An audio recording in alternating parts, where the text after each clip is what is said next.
جس کا جتنا زیادہ یہ ساری یعنی چیزیں کوانٹٹی میں جتنی زیادہ ہوں گی،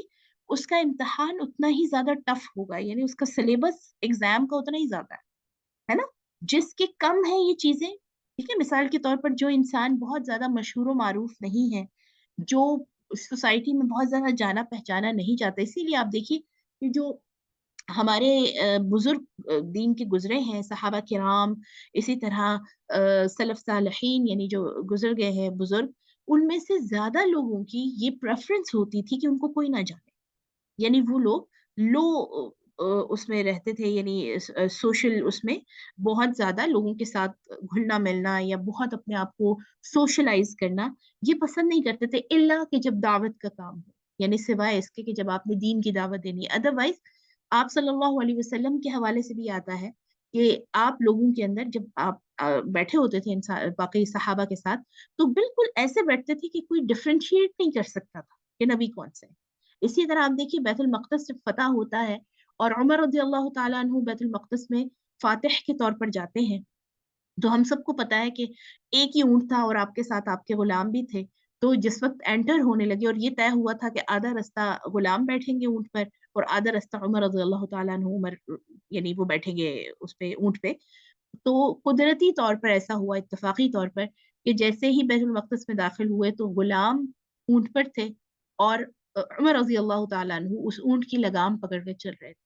تو جو ادھر کرسچن اسکالرس تھے اور کرسچن جو لوگ تھے جو ویلکم کرنے کے لیے کھڑے ہوئے تھے مسلمانوں کے کنگ کی اور ان کے بادشاہ کی، ان کو پتا بھی نہیں چلا اور عمر رضی اللہ تعالیٰ عنہ وہاں سے گزر کے چلے گئے عام سے لباس میں، عام سے حلیے میں، بلکہ پیوند لگے ہوئے کپڑوں کے اوپر۔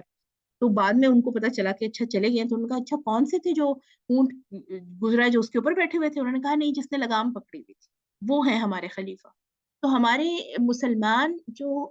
سلف صالحین ہیں یا ہمارے جو بزرگان دین ہیں، ان کا یہی طریقہ ہوتا تھا کہ کم سے کم لوگوں میں جان پہچان ہو تاکہ آزمائش کم ہو۔ اسی طرح نعمت، دولت، اولاد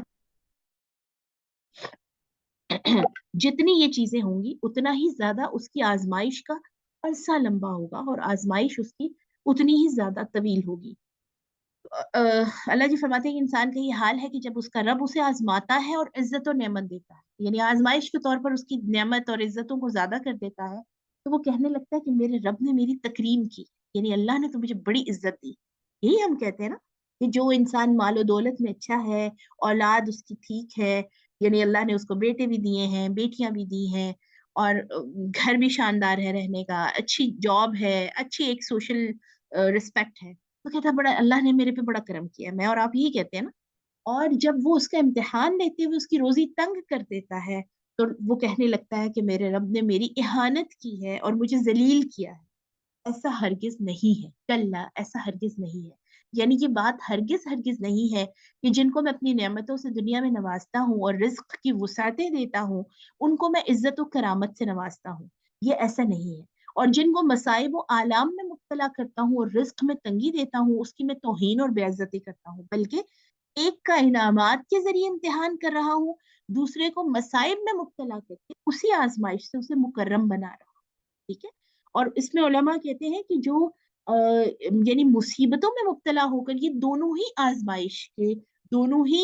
ٹرائل اور دونوں ہی اللہ تعالیٰ کی طرف سے امتحان کے ذریعے، یعنی اللہ دے کر بھی آزماتا ہے اور لے کر بھی آزماتا ہے، اور اس دونوں میں اللہ تعالیٰ ہمارے رویوں کو دیکھ رہا ہوتا ہے، ٹھیک ہے، کہ جب اللہ نے دیا تو ہمارا رویہ کیا رہا، اور جب اللہ نے واپس لیا، کیونکہ ہم میں سے کوئی بھی اپنے ساتھ دنیا میں کچھ لے کر نہیں آیا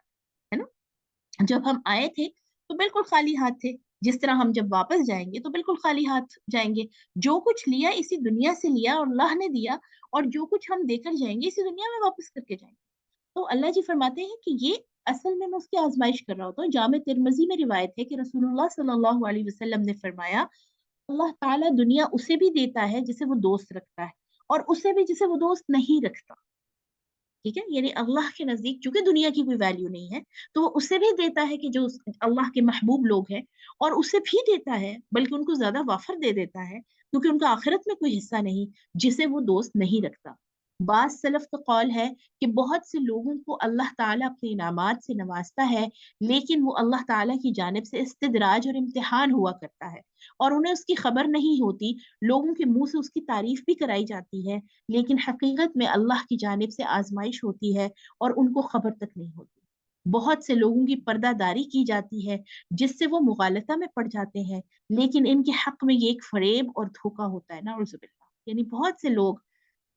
اللہ اکبر، ہم سارے ہی آپ دیکھیے کہ بہت سارے گناہ ہم سے، اللہ تعالیٰ ہم سب کو گناہوں سے بچنے کی توفیق عطا فرمائے، لیکن انسان اپنے سر سے پاؤں تک آپ دیکھیں بار بار بھول جانے والا اور گناہوں میں پڑنے والا ہے نا۔ تو کتنے ہی عمل ایسے ہوتے ہیں ہم سے کہ اگر لوگوں کو پتہ چل جائے تو انسان تو کسی کو منہ دکھانے کے قابل نہ رہے، لیکن اللہ کی طرف سے پردہ داری کی جاتی ہے، اور یہ پردہ داری بھی اصل میں امتحان ہے، استدراج یعنی ڈھیل ہے نا، کہ میرا بندہ شاید واپس آ جائے، میرا بندہ شاید اپنے آپ کو بچا لے ان ساری چیزوں سے۔ لیکن لوگ اس کی وجہ سے مغالطے میں پڑ جاتے ہیں کہ بھئی ہمارے تو گناہ، اس کا مطلب ہے کہ اللہ تعالیٰ کی نظر میں ہمارے یہ گناہ نہیں ہے، تبھی ہمیں سب کچھ مل رہا ہے، اور ہماری تو لائف ویری نارمل ہے، اسی طرح ہے جیسے گناہوں سے پہلے تھی، ٹھیک ہے؟ تو یہ اصل میں ایک فریب اور دھوکہ ہوتا ہے۔ فصل نمبر 10، انسان، دنیا اور آخرت۔ دنیا میں سب سے بڑا فتنہ اور سب سے بڑا دھوکہ یہ ہے کہ انسان دنیا کے فوری فوائد کے فریب میں پھنس جاتا ہے، اور آخرت کے مقابلے میں دنیا کے فوری فوائد کو ترجیح دیتا ہے۔ یعنی آخرت تو آپ دیکھیں فوری طور پہ تو ملنے والی نہیں ہے نا۔ اب ہم کسی کے ساتھ کوئی اچھائی کر رہے ہیں، اس کا بدلہ ہمیں نہیں مل رہا، تو ہمیں کوئی یہ کہتا ہے کہ آپ کو اللہ اس کا اجر دے گا، تو ہم دل میں کہتے ہیں ہاں، آخرت کس نے دیکھی ہے؟ جو ملے دنیا میں تو ملے نا پہلے۔ تو یہ اس لیے کیونکہ دنیا میں ہمیں لگتا ہے کہ فوراً انسٹنٹ آپ کو فائدہ ہوتا ہے، اور آخرت کا فائدہ چونکہ ڈیلیڈ ہے، اس کا یعنی ہمیں پتہ نہیں ہے کتنا ڈیوریشن ہے، تو ہم پھر دنیا کے فائدے کو نا زیادہ پریفر کرتے ہیں، اور دنیا کی قلیل سے قلیل فائدے پہ بھی خوش ہو جاتا ہے۔ اور اس کے فریب خوردہ لوگوں کی باتیں بھی کچھ عجیب و غریب ہوا کرتی ہیں۔ بعض تو یہاں تک کہنے لگتے ہیں کہ دنیا نقد ہے اور آخرت ادھار ہے۔ یہ ایک یعنی محاورہ بنا ہوا ہے کہ دنیا نقد ہے اور آخرت ادھار ہے، اور ادھار کے مقابلے میں نقد زیادہ سود مند اور نفع بخش ہوا کرتا ہے۔ تو نقد بے شک کیش میں یعنی کم بھی مل رہا ہو تو وہ رکھ لینا چاہیے، اللہ جانتا ہے نعوذ باللہ کہ جو ادھار ہے کوئی ملے یا نہ ملے، ہے نا۔ یہ ایک اس طرح کے محاورے ہمارے ہاں مشہور ہیں۔ بعض اس سے بھی چند قدم آگے ہوتے ہیں اور کہتے ہیں نقد ذرہ ادھار موتی سے بہتر، ٹھیک ہے؟ یعنی ایک چھوٹا سا بھی فائدہ اگر آپ کو کیش میں مل رہا ہے، انسٹنٹلی مل رہا ہے، تو وہ اس موتیوں سے اور زیادہ خزانے سے بہتر ہے جس کا آپ کو پتہ نہیں کہ کب مل رہا ہے۔ نو نقد نہ تیرا ادھار، یعنی یہ کچھ ایسے محاورے ہیں جو ہمارے ہندوستان کے لوگوں میں مشہور ہیں۔ اور کچھ لوگ تو یہاں تک کہہ دیتے ہیں کہ دنیا کی لذتیں یقینی ہیں، آخرت مشکوک اور مشتبہ ہے۔ ٹھیک ہے، آپ دیکھیے بہت ساری اس طرح کی آپ نے باتیں سنی ہوں گی کہ جو کچھ ہے ابھی ہے یہی ہے، کل کس نے دیکھا ہے نا، کل ہو نہ ہو، کل آئے نہ آئے۔ تو یہ مشکوک اور مشتبہ چیز کے لیے یقینی چیز چھوڑی نہیں جا سکتی، کیونکہ دنیا تو یقینی ہے، آج تو دیکھیں یقینی ہے میں ہوں، آج کا دن ہے میرے پاس، لیکن اللہ جانتا ہے آخرت ملے گی، کیا ہوگا، کیسے ہوگا، موت کے بعد کی زندگی۔ اصل میں جو ریئل پرابلم یہ ہے کہ زندگی جو موت کے بعد کی ہے اس پر ہمارا یقین کم ہوتا ہے، جس کی وجہ سے یہ ساری چیزیں ہمارے مائنڈ میں آتی ہیں۔ لیکن یہ تمام باتیں شیطان کا دھوکہ اور فریب ہے۔ اس سمجھ کے انسانوں سے تو جانور زیادہ عقل مند اور سمجھدار ہوتے ہیں۔ مضرت رساں چیز سے یعنی نقصان پہنچانے والی چیز سے تو جانور تک دور بھاگتے ہیں، اسے مارا پیٹا جائے تب بھی وہ مضر رساں چیز کی طرف نہیں بڑھتا، ہے نا۔ یعنی جانور بھی اپنے آپ کو دیکھتے ہیں کہ جس چیز میں نقصان ہے اس سے دور ہوتے ہیں، لیکن افسوس ہے جان بوجھ کے انسان ایسی چیزوں کی طرف بھی اقدام کرتے ہیں جو ان کے حق میں سخت مضر اور نقصان دہ ہوا کرتی ہیں۔ آپ دیکھیے کہ ہر وہ چیز جو آپ کو جنت سے دور لے کر جا رہی ہے، ہر وہ چیز جو اللہ کی رضامندی سے دور لے کر جا رہی ہے، اس میں یقیناً یعنی آخرت کا نقصان تو ہے ہی ہے، لیکن یہ ایمان ہے میرا کہ اس میں دنیا کا نقصان بھی ہے، ٹھیک ہے۔ مثال کے طور پر جو نعوذ باللہ یہ شراب نوشی یا اس طرح کی جو انٹاکسیکیشنز اور ڈرگز اور یہ ساری چیزیں استعمال کرنا ہے، یعنی وقتی جوئے کے لیے، وقتی خوشی کے لیے، کیا اگر اللہ اس کی آخرت میں سزا دے گا تو کیا اس کا دنیا میں فائدہ ہے؟ بالکل بھی نہیں۔ آپ دیکھیے اس کی ہیلتھ کتنے سارے نقصانات ہیں صحت کے، اسی طرح آپ سوسائٹی میں آپ کا کوئی مقام نہیں رہتا، انسان دوسروں کے ساتھ اپنے تعلقات میں کانشیسلی یعنی شعوری طور پر کوئی کام بھی نہیں کر سکتا۔ اسی طرح آپ دیکھیے ناجائز تعلقات، ٹھیک ہے، جو یعنی زنا اور اس طرح کی جو تعلقات ہیں،